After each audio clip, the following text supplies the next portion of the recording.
नमस्कार, good morning विद्यार्थी मित्रांनो. मी प्राध्यापक सर्जेराव येळेकर. माझ्या झुलॉजिस्ट सर्जेराव या यूट्यूब चॅनलवर सर्वांचं स्वागत करतो. सध्या कोरोना या विषाणूच्या संसर्गामुळे संपूर्ण देशातच थैमान मांडलं आहे. सर्वच विद्यार्थ्यांचे शैक्षणिक नुकसानी होत आहे. तर मी माझ्या यूट्यूब चॅनलच्या माध्यमातून इयत्ता 12वीचा जो काही बायोलॉजी विषयाशी संबंधित जो काही सिलेबस आहे त्याचे व्हिडिओ माझ्या या यूट्यूब चॅनलवरून बनवण्याचा प्रयत्न करत आहे. तरी विद्यार्थी मित्रांनो, माझ्या यूट्यूब चॅनलला लाईक, सबस्क्राईब आणि तुमच्या मित्रापर्यंत शेअर करायला विसरू नका. कारण ज्यामुळे भविष्यात जे काही मी व्हिडिओ या यूट्यूब चॅनलच्या माध्यमातून अपलोड करेल त्याचे नोटिफिकेशन तुम्हाला मिळतील. तर मित्रांनो, सुरू करूया इयत्ता 12वीचा चॅप्टर नंबर फर्स्ट. त्याचं नाव आहे reproduction in lower and higher plant. त्या अगोदर आपल्याला रिप्रोडक्शन म्हणजे काय हे माहिती असणं खूप गरजेचं आहे. तर रिप्रोडक्शन ही एक अशी प्रोसेस आहे की त्यामुळे जे काही नवीन इंडिव्हिज्युअल तयार होतात. सध्यासाठी आपल्याला एवढंच माहिती असणं खूप गरजेचं आहे. सुरू करूया. तर मित्रांनो, या युनिटमध्ये आपण सध्या या व्हिडिओमध्ये आपण खालील पॉईंट हे कवर करणार आहोत. सो त्याच्यामध्ये पहिल्यांदा इंट्रोडक्शन ऑफ असेक्शुअल रिप्रोडक्शन म्हणजे असेक्शुअल रिप्रोडक्शन म्हणजे काय, त्याचे टाईप कोणकोणते आहेत आणि त्याच्याविषयी जी काही माहिती आहे ती आज आपण इथे शिकणार आहोत. तर असेक्शुअल रिप्रोडक्शनचे जे काही प्रकार आहेत त्याच्यामध्ये पहिला आहे फ्रॅगमेंटेशन, दुसरा आहे बडिंग आणि तिसरा आहे स्पोर फॉर्मेशन. त्याच्यानंतर आपण व्हेजिटेटिव्ह रिप्रोडक्शन हा पॉईंट शिकणार आहोत. तर व्हेजिटेटिव्ह रिप्रोडक्शन्स नावातच आहे की व्हेजिटेटिव्ह रिप्रोडक्शन हे कशामध्ये आढळणार, तुमचं प्लांटमध्ये. तर व्हेजिटेटिव्ह रिप्रोडक्शनचे जे काही प्रकार आहेत त्याच्यामध्ये पहिला आहे कटिंग, दुसरा आहे ग्राफ्टिंग आणि तिसरा टिश्यू कल्चर हे आपण शिकणार आहोत. तर चला सुरू करूया. Introductions about reproductions. So reproductions is the production of young one like parents. म्हणजे की रिप्रोडक्शन ही अशी प्रोसेस आहे की यामध्ये की त्यांचे जे काही यंग वन तयार होतील ते लुक लाईक, ते कशासारखे असतात, त्यांच्या पॅरेंटसारखे. Next point, reproductions is an essential process as it lead to continuation of species as well as to maintain the continuity of life. म्हणजे रिप्रोडक्शन ही प्रोसेस जी लाईफ कंटिन्यू करण्यासाठी खूप इम्पॉर्टंट आहे. कारण की यामध्ये काय होणार की एक ॲनिमल्स आहे त्यांच्यामध्ये काय रिप्रोडक्शन होऊन त्यांची जी काही प्रोजेनी तयार होईल ती पुढच्या जनरेशनमध्ये अशी जे काही चक्र आहे ते सुरू राहील. त्यामुळे काय होईल, जी लाईफ आहे ती मेंटेन राहील.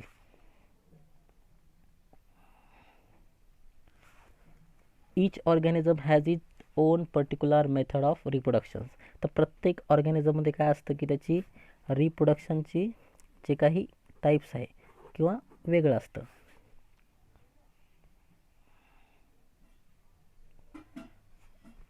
All these methods generally fall into two categories. So reproductions may be categorized into two types, main two types. First one is asexual reproductions. First one is asexual reproduction. So asexual नावातच आहे की यामध्ये gamete तुमचे काय तयार होणार नाहीत. दुसरा आहे सेक्शुअल रिप्रोडक्शन. तर सेक्शुअल नावातच आहे की यामध्ये काय असणार की दोन जे काही ऑर्गॅनिझम आहे त्यांच्यामध्ये मेटिंग होऊन त्यांच्यामध्ये गॅमेट तयार होऊन नंतर जो काही होल ऑर्गॅनिझम आहे तो तयार होईल.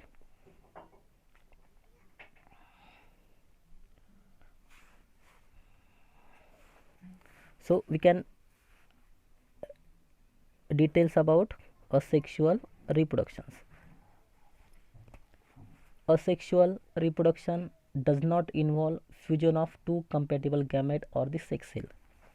तर बघा, असेक्शुअल रिप्रोडक्शनमध्ये फ्युजन ऑफ टू गॅमेट्स म्हणजे यांच्यामध्ये दोन जे काही गॅमेट्स आहेत, जसं सेक्शुअल रिप्रोडक्शनमध्ये काय होतं की दोन जे काही दोन ऑर्गॅनिझम आहेत त्यांच्यामध्ये फ्युजन होऊन त्यांचं जे काही गॅमेट किंवा त्याला आपण झायगोट म्हणतो तयार होतं, तसं याच्यामध्ये होत नाही.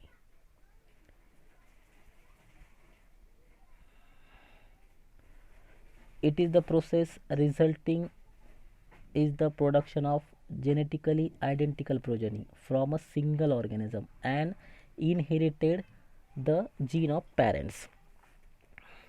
तर याच्यामध्ये जी काही प्रोजेनी तयार होईल ती त्यांच्या पॅरेंट्सची 100% जेनेटिकली आणि मॉर्फोलॉजिकली ती काय असणार आहे, सिमिलर असणार आहे. such morphological and genetically identical individual are called as clones. जे काही ऑर्गॅनिझम तयार झाले ते जेनेटिकली आणि मॉर्फोलॉजिकली सेम आहेत, कशाशी, त्यांच्या पॅरेंट्सशी, अशाला आपण काय म्हणणार, क्लोन्स.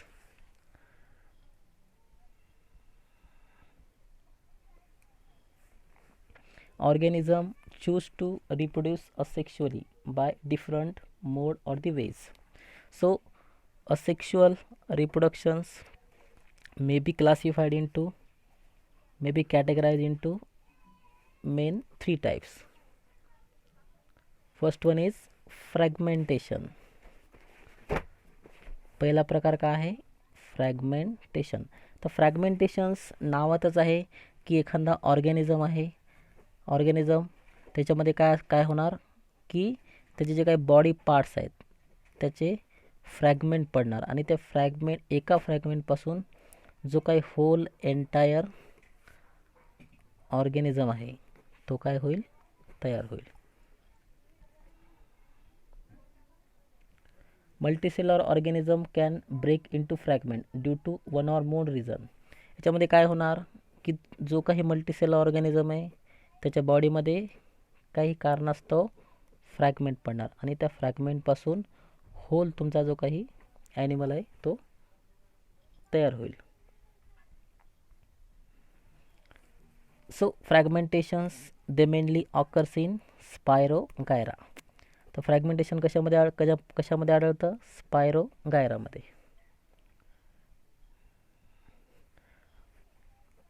दिस fragment grow into new individual. म्हणजे हे काही फ्रॅगमेंट आहे ते फ्रॅगमेंट कशामध्ये, एका नवीन इंडिव्हिज्युअलमध्ये ग्रो होतात.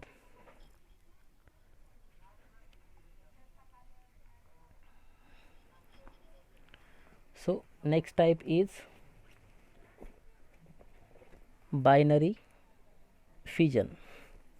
तर बायनरी फिजन म्हणजे काय, so binary fission is a process where one cell divide to form two identical cell. This is an example of asexual reproduction.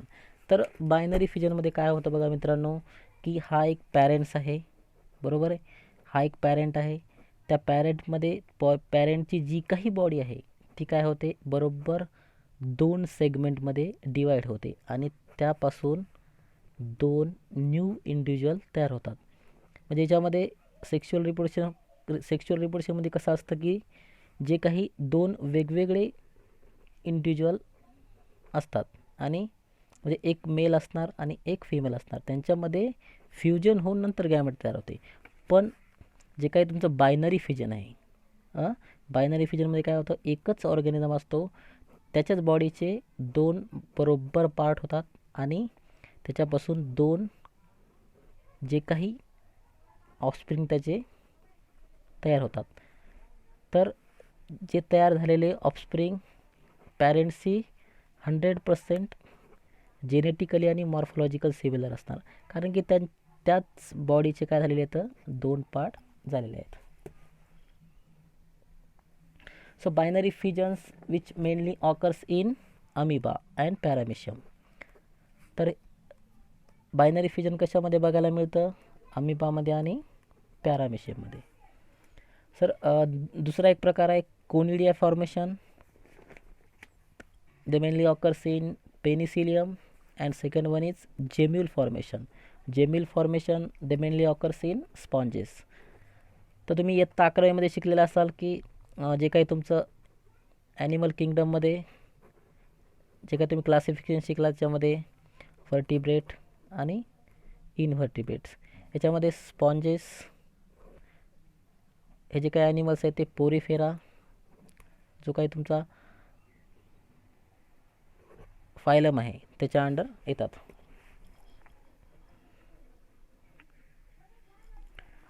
So next types of asexual reproduction is vegetative reproductions. तर बघा vegetative नावातच आहे की vegetative reproduction कशामध्ये आढळणार? तुमच्या प्लांट्समध्ये. So plant reproduce asexually through their vegetative part. प्लांटमध्ये जे काही व्हेजिटेटिव्ह पार्ट आहेत बरोबर, त्यामध्ये त्या व्हेजिटेटिव्ह पार्ट्सपासून तुमचा होल एंटायर प्लांट तयार करणं, याला काय म्हणतो आपण? Vegetative रिप्रोडक्शन्स.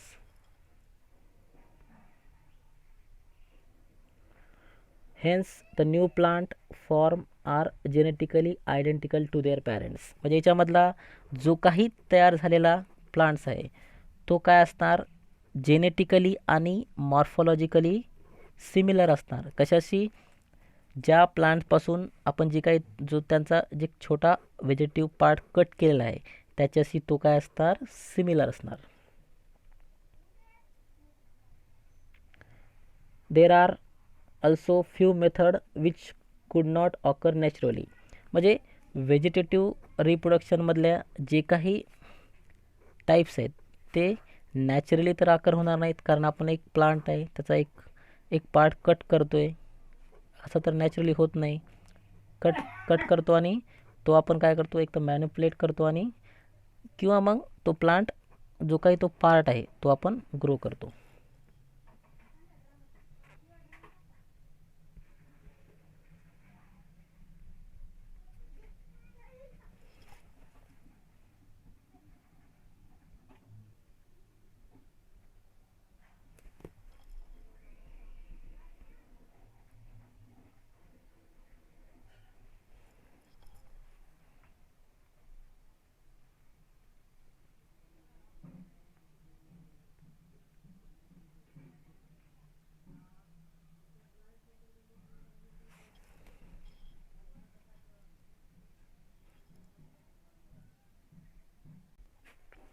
So vegetative reproductions they important in agriculture for the manipulation of the plants. So artificial method are used to propagate desired varieties according to human requirement. तर आपण काय करतो यामध्ये की जेवढे पण आपल्याला ज्या काही व्हरायटीज लागतात त्या आपण मॅनिपुलेट करून आपल्या रिक्वायरमेंटनुसार आपण यूज करतो. So various method are as follow. They fall under vegetative reproduction. तर व्हेजिटेटिव्ह रिप्रोडक्शनमध्ये कोणते प्रकार आहेत ते आज आपण ते शिकणार आहोत. तर पहिला आहे cutting. So first one is cutting. तर नावातच आहे, याच्यामध्ये काय असणार की एखादा प्लांट असेल त्याचा एखादा पार्ट कट करायचा आणि त्यापासून काय करायचा? होल जो काही ऑर्गॅनिझम जो काही प्लांट आहे जो काही प्लांट आहे तो आपण इथे तयार करू शकतो. The small piece of any vegetative part of a plant having one or more buds is use for propagation. तर कटिंगमध्ये काय केलं जातं की जो काही प्लांटचा पार्ट आहे तो कट केला जातो आणि त्यापासून होल प्लांट तयार केला जातो. तर कटिंगमध्ये स्टेम कटिंग ही कशाची केली जाते? तर तो तुमचा काही रोज आहे. मराठीमध्ये आपण त्याला गुलाब म्हणतो, सर्वांनाच माहीत असेल. तर गुलाबामध्ये काय केलं जातं की समजा आपल्याला एक होल गुलाबाचा जे काही प्लांट आहे ते आपल्याला आपल्या घरी लावायचं आहे. तर आपण काय करतो, दुसरीकडून ते गुलाबाची जी काही फांदी असेल ती आपण आणतो आणि आपल्या घरी लावतो. अशा प्रकारे ही कटिंग केली जाते. So second types is grafting. Grafting he advance म्हणायला काही हरकत नाही, कारण याच्यामध्ये थोडंसं वेगळं केलं जातं. So here part of a two plant are join in such a way and they can grow as a one plant. याच्यामध्ये काय केलं जातं, समजा हा एक प्लांट आहे, डायग्राममध्ये बघितल्याप्रमाणे हा एका प्लांटचा पार्ट कट केला, त्याला असं बरोबर मधात कापलं आणि जो दुसरा काही प्लांट आहे त्याच्यामध्ये बरोबर असं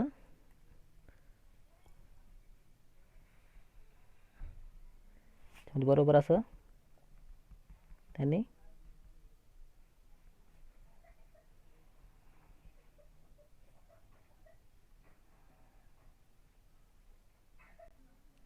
सो ग्राफ्टिंगमध्ये असं केलं जातं. So in this method part of a stem containing more or one bud known as scion are joined on rooted plant known as stalk. म्हणजे हा एक समजा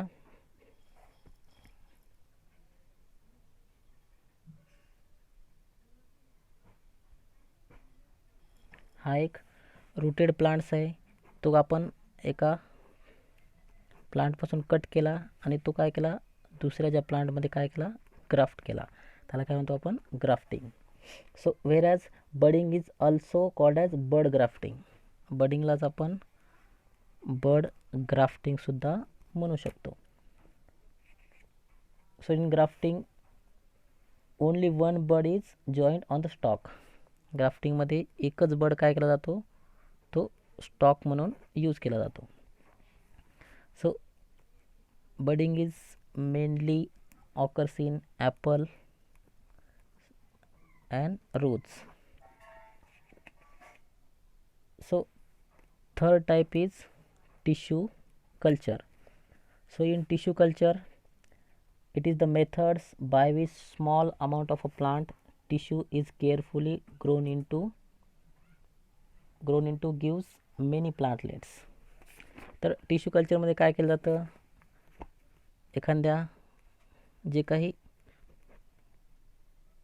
प्लांट आहे त्याचा व्हेजिटेटिव्ह पार्ट तो कट केला जातो आणि त्याला अंडर ऑब्झर्वेशन लॅबमध्ये मॅन्युप्युलेट केलं जातं आणि त्यापासून खूप सारे प्लांट तयार करतात.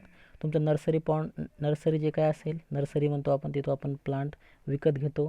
तर नर्सरीमध्ये काय केलं जातं की एखादा प्लांट आहे त्याचा व्हेजिटेटिव्ह पार्ट कट करायचा आणि त्यापासून जे काही तुमचे प्लांट आहेत ते आपण ग्रो करू शकतो. तर टिश्यू कल्चरमध्ये मायक्रो प्रोपगेशन ही जो काही प्रकार आहे तो खूप प्रमाणात केला जातो. त्यामुळे काय होतं की आपल्याला